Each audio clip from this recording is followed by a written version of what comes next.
dark. You should be. Late 2021, just before winter, Abdul Hannan, who now goes by Daniel Hannan, moves his family into a newly built apartment complex in Houston on the southeast side of the city. Daniel drives a shuttle van for a private transport company. His 16-year-old son Sam works part-time delivering food after school. The building looks modern, fresh paint, clean hallways, affordable rent. But before the apartment complex was built, there used to be a single small wooden house on that exact lot. The old house had been demolished. No one talked about why. Daniel moves in with his wife, Maria, his mother, Elena, his sons, Sam, 16, and Adam, 8, his 3-year-old daughter, Lily. They take a 3-bedroom unit, large living space, open dining area in the center. They even keep 2 pigeons in a cage near the dining room window, a hobby Daniel has had for years. At first, everything feels normal. 3 days after moving in, 12:15 p.m.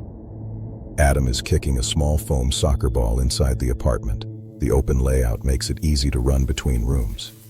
The ball rolls under the bed placed near the dining area. Adam kneels down. He runs forward. He looks under the bed and freezes.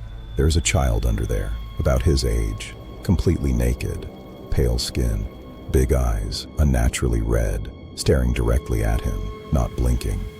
Adam screams, a loud, piercing scream. His grandmother and mother rush in. They check under the bed. Nothing. Empty. They calm him down. It's a new place. Your imagination is just playing tricks on you. Daniel hears about it later that night and laughs it off. Kids imagine things, especially in new homes, right? 4 days later, 2:30 p.m. Sam comes home exhausted after deliveries. He lies down on the dining room bed to nap. He drifts into sleep. Then suddenly, he can't breathe. Something is sitting on his chest. He opens his eyes. The same naked child, straddling him, pressing both hands against his throat. The eyes are wide, bloodshot, unblinking. Sam tries to scream. Nothing comes out. Finally, he manages to shout, "Get off me!" The figure vanishes. Sam runs to the bedroom, gasping for air. Now the family is no longer laughing. This wasn't Adam's imagination. From that night on, Daniel starts noticing something. Every time he enters the apartment after work, the air feels thick, heavy, oppressive. His body feels drained the moment he steps inside. At first, he blames exhaustion, but it happens every single night.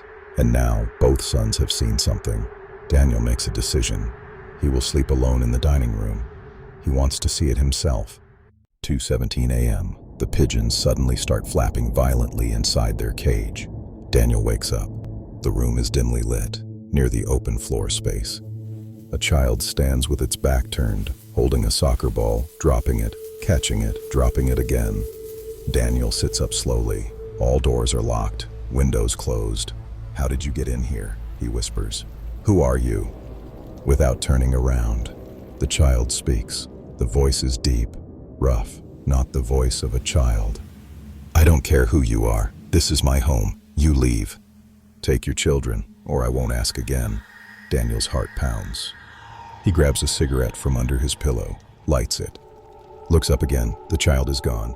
Minutes later, screaming erupts from the bedroom. Daniel runs in. Everyone is panicking, and each person saw something different. Sam saw a massive black cat crawling on the wall like a spider, then leaping onto the spinning ceiling fan. The fan stopped mid-spin. The cat began jumping from blade to blade. His mother, Elena, says something pulled her off the bed and dragged her halfway underneath it. Little Lily says a naked boy was standing at her feet, smiling. No sound. Maria heard 3 loud knocks on the bedroom door at the exact same time. Daniel says nothing. He doesn't tell them about the conversation, not yet. 10 a.m. Daniel places a Bible on the wooden shelf in the dining room. He sits down to smoke. He looks up. Sam is standing near the shelf, staring, silent. "Why are you still home?" Daniel asks. No answer. Daniel looks down for 1 second, looks back up. Sam is gone. Maria then tells him Sam left at 5 now a.m. Daniel didn't see his son. Something else had taken his shape. Daniel contacts a local spiritual healer. Father Michael arrives.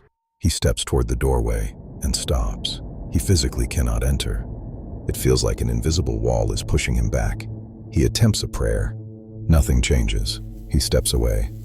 There is something very strong inside, he says. I cannot remove it. Leave. Daniel eventually tracks down records of the property. Before the apartment complex, there was a small wooden house. A young woman lived there alone. She worked long shifts at a factory.